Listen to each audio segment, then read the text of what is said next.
Muy buenos días, ¿cómo están? Soy Alessandra Martín, bienvenidos a esta nueva edición de Club de Prensa Miami. Son exactamente las 10:01 y hoy es viernes, finalmente llegamos al final de la semana. El huracán Milton se ha cobrado al menos la vida de 16 personas y ha dejado una senda de destrucción a su paso por Florida, que registró tornados mortales, graves inundaciones y donde todavía más de 2 millones de usuarios permanecen sin electricidad, sin luz, además de causar daños estimados en hasta 60.000 millones de dólares. Sin embargo, autoridades y afectados respiran con algo de alivio porque aseguran pudo haber sido peor.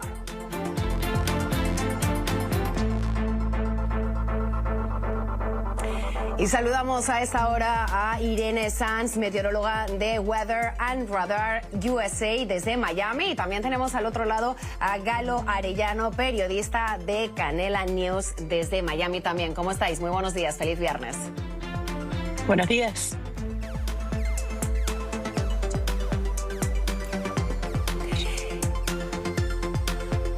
Ay, no sé si Galo nos escucha. Irene, comenzamos contigo y comenzamos con esta última frase que comentaba. Las autoridades respiran con un poco de alivio porque aseguran que pudo haber sido peor. Cuéntanos, Irene, el balance de este huracán Milton. Llevamos desde prácticamente el fin de semana pasado, y es que se formó en tormenta tropical el fin de semana pasado y en menos de 24 horas ya teníamos un huracán de categoría 5. Así es, así es. Se formó rápidamente, se intensificó rápidamente. Se está volviendo más común durante los últimos años porque hay mucho más calor en el océano con que trabajar. Decías que había podido ser mucho peor, y sí, es verdad, porque la trayectoria final tocó tierra un poco al sur de Tampa. Si hubiese tocado tierra un poco más hacia el norte y hubiese entrado directamente por la bahía de Tampa, la marejada ciclónica, que es cuando el nivel del mar aumenta e inunda la costa por los fuertes vientos que son empujados por la tormenta, hubiese destruido totalmente toda la bahía, prácticamente, y toda la costa de la bahía. Al entrar más al sur, los vientos estuvieron en dirección contraria, o sea, de tierra a mar. Y al esto suceder, no hubo tanta marejada ciclónica como si hubiese sido estos más de 4 metros y medio. Sí, eso sí, hacia la zona de Sarasota, decía hasta aquí en donde el Miltoncito tocó tierra, aquí sí hubo una marejada ciclónica bastante significativa. Entonces, si le vemos el lado bueno a esta devastación, es eso de que hoy hubiesen podido haber muchas más personas sin electricidad, muchos más muertos, definitivamente, mucho más catástrofe. No sé si ya tenemos a Galo, porque me gustaría hacer un poco una comparativa del huracán Helene y el huracán Milton, sobre todo en relación a la actuación de las autoridades y la actuación de la gente. ¿Cómo ha respondido a este nuevo fenómeno en relación a Milton? Porque vimos las carreteras, Galo, esas carreteras, la I-75 sobre todo. Ahora estamos viendo justamente el lado contrario, ¿no? La gente ya está regresando a sus casas a la parte centro del estado de la Florida. Yo no sé si después del huracán Helene, donde más de 200 personas, más de 230 personas fallecieron, la gente en esta se lo tomó un poco más serio y hubo ese éxodo masivo, y por eso hoy no tenemos que lamentar la pérdida de tantas vidas humanas, ¿no?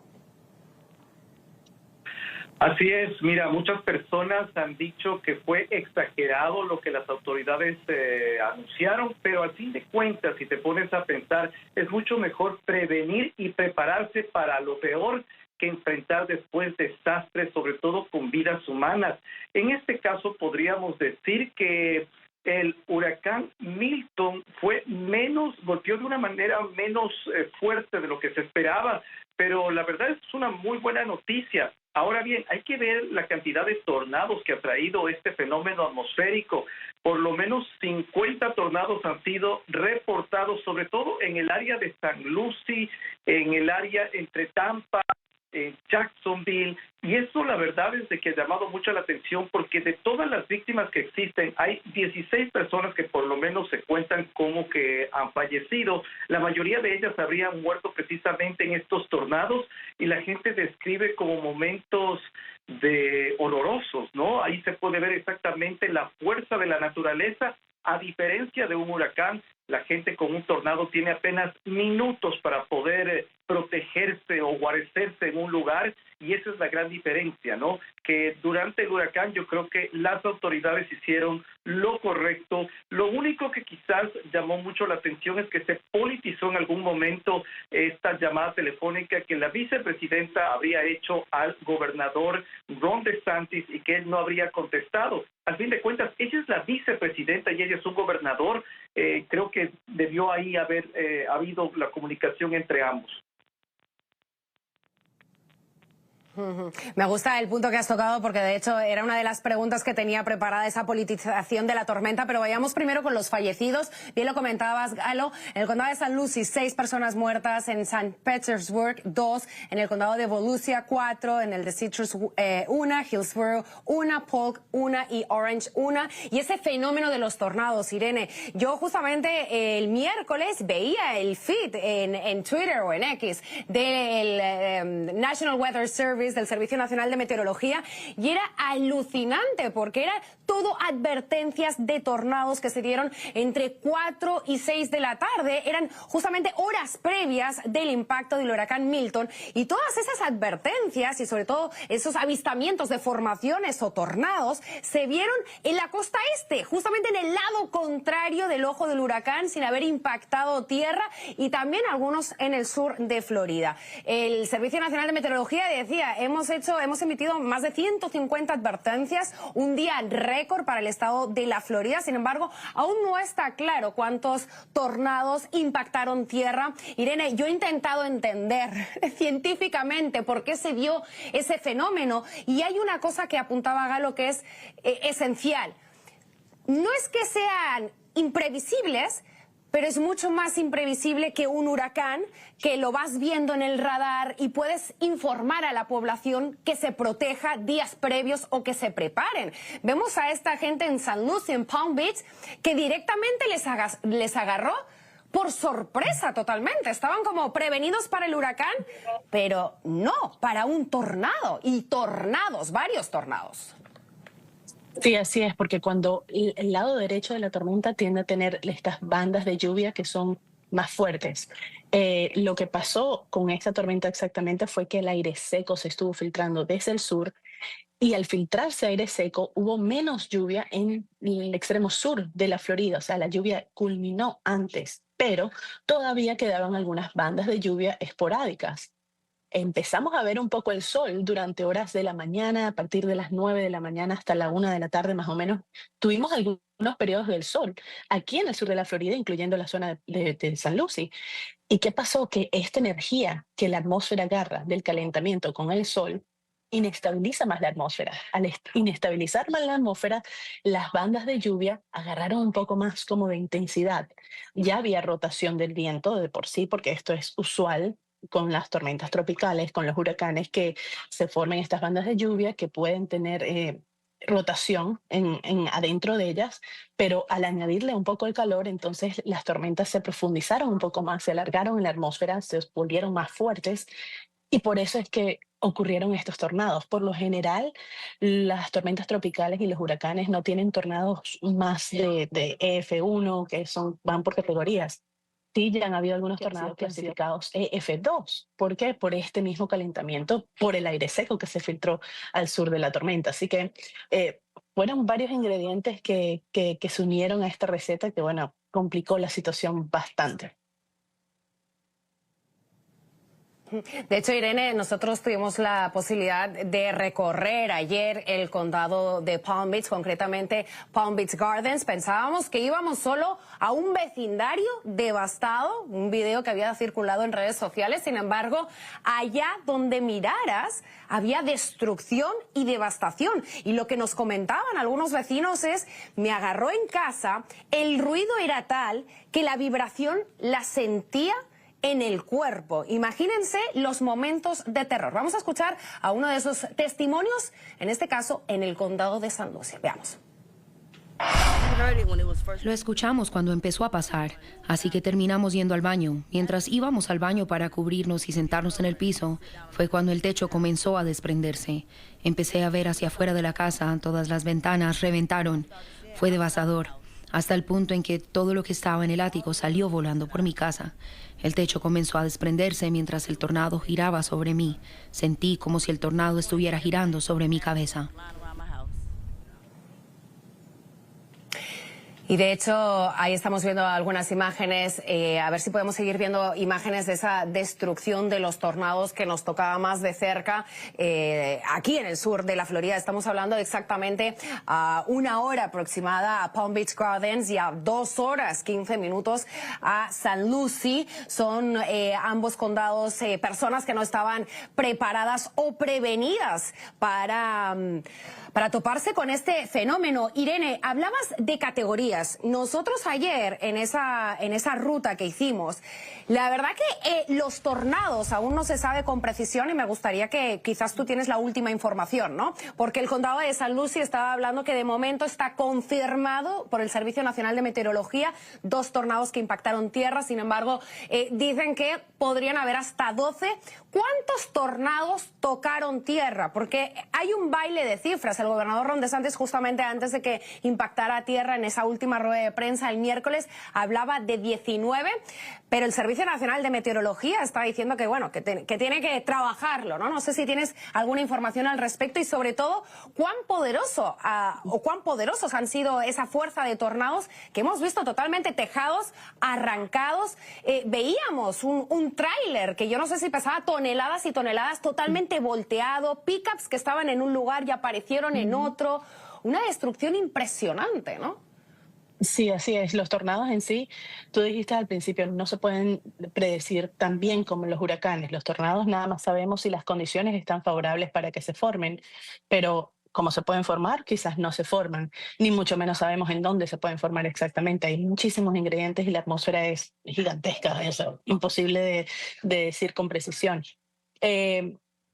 Por lo general, o bueno, siempre que ocurre un tornado, no sabemos qué tan fuerte es, o sea, su clasificación. Para que esto ocurra, tienen que haber daños para que entonces personal del Servicio Nacional de Meteorología evalúan los daños y depende de cuántos daños es que se pone en la clasificación. Por eso son tan importantes los códigos de construcción, porque ahí podemos ver los daños. Y de ahí entonces nos basamos a decir, ok, esto fue un tornado que dejó vientos de, vamos a decir, 138 millas por hora, y que entonces lo pondría como un F1. Y así sucesivamente. Como te puedes imaginar, esto va a tomar bastante tiempo. Hay daños extensos, hay muchos reportes que no necesariamente son tornados, hay otros que fueron vientos y hay unos que fueron tornados que piensan que son vientos. Entonces hay muchísimos daños que evaluar y lo hacen con mucha cautela, porque sabemos que entonces ahora depende de lo que haya ocurrido, los seguros pagan, no pagan, hay que hacer los famosos claims aquí en Florida. Así que es una labor muy extensa, es una labor muy detallada que toma tiempo. De hecho, justamente algunas zonas de San Lucie, concretamente en Spanish Lakes Country Club, que es donde han fallecido estas 6 personas, y ese número podría aumentar porque hay personas en estado crítico en hospitales. Galo, lo que me comentaban las autoridades es que es una urbanización de unas 1.300 personas, unas personas que, pues, jubiladas o retiradas o ya mayores, y lo que me comentaban es que son casas modulares, que son preconstruidas, ¿no? Y digo esto porque tenemos un problema de aseguradoras, pero cuando impactó el huracán Helene, desde FEMA reconocieron que ya no tenían más dinero. ¿Cómo se pueden hacer este tipo de construcciones, que no sé si llamarlo así, en un estado en el que claramente siempre hay esa tendencia a los huracanes y demás, pero ahora estamos ante un cambio climático, ¿no? ¿Quién se va a hacer responsable de esto? Así es, yo creo que Galo. el paso de estos huracanes definitivamente va a mover el panorama en lo que tiene que ver el mercado inmobiliario. ¿A quién se le puede ocurrir ahora comprar una casa cerca a la playa en las costas de la Florida cuando sabemos que cada año llegan huracanes con una potencia impresionante, que también se pueden generar tornados y a unos precios totalmente excesivos? Yo creo que definitivamente estos fenómenos atmosféricos van a definir aún más. Sería bueno ver qué va a suceder en los próximos meses con los precios de esas propiedades y sobre todo una persona que es propietaria de una de estas casas cerca al océano. Una vez que han reclamado, por ejemplo, al seguro, muchas compañías de seguro se van a ir de la Florida o no van a querer asegurar propiedades en la Florida o van a incrementarse estos seguros de una manera exorbitante. ¿Le resulta negocio a las compañías aseguradoras este tipo pues de pólizas de seguro en casos, porque hablamos de barrios enteros que habrían quedado pues prácticamente destruidos y es a reconstruir la casa completa en el peor de los casos? En el mejor de los casos también son gastos considerables, tomando en cuenta de que solamente el techo de una casa que se haya despegado de su base, implicamos que es miles y miles de dólares que se debería recibir. Entonces yo creo que el mercado inmobiliario podría suceder algo muy importante y creo que los precios podrían bajar. Irene, sé que te tienes que ir. Una última pregunta brevemente. ¿Cómo sigue esa temporada de huracanes? Porque hace 10 días, 15 días teníamos a Helene, ahora estamos hablando de Milton y la temporada de huracanes acaba en noviembre. ¿Podemos respirar tranquilos o tenemos que estar prevenidos y preparados para siguientes sistemas tropicales? Mira, a corto plazo no existe ningún sistema que esté amenazando la Florida, el Golfo, la costa este de los Estados Unidos. Leslie, yo sé que hay muchos rumores sobre Leslie. Leslie se mantiene muy, muy alejada de tierra del Caribe, de Estados Unidos, de Centroamérica, no viene para acá. Y bueno, aunque no tengamos amenazas esta semana o la próxima, sí tenemos que tener mucha cautela porque la temporada de huracanes sigue hasta el 30 de noviembre y sabemos que el mar sigue bastante cálido. Con mucha cautela. Con eso nos quedamos. Irene Sanz, meteoróloga de Weather and Radar USA. Muchísimas gracias por tu participación nuevamente en el programa, en Club de Prensa Miami. Sin embargo, a ti, Galo, te pido que te quedes. Nos vamos a una pequeña pausa publicitaria, pero enseguida regresamos con más de Milton y los tornados.